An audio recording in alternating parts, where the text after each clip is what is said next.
धक्कादायक बातमी समोर येते। पंढरपूरमधून आपलं काम संपवून हॉटेल कामगार घरी जात असताना केबीपी कॉलेज चौकात भरधाव येणाऱ्या स्विफ्ट गाडीची आणि दुचाकीची समोरासमोर धडक झाली। यामुळे शशिकांत थोरात या हॉटेल कामगाराचा जागीच मृत्यू झालाय।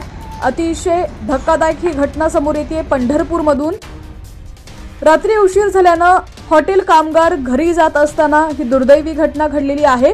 केबीपी कॉलेज चौकात भरधाव येणाऱ्या स्विफ्ट गाडीची आणि दुचाकीची समोरासमोर धडक झालेली आहे। रात्री 12च्या सुमारास पंढरपूर शहरात हा भीषण अपघात घडलाय। रस्त्याच्या कामामुळे होत असणारी वाहतूक कोंडी यामुळे हा अपघात झालेला आहे।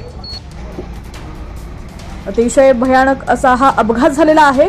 पंढरपूरमध्ये भीषण अपघात होऊन एकाचा जागीच मृत्यू झालाय। शशिकांत थोरात असं या कामगाराचं नाव असून तो हॉटेलमधलं आपलं काम संपवून घरी जात असतानाच ही दुर्दैवी घटना घडली आहे।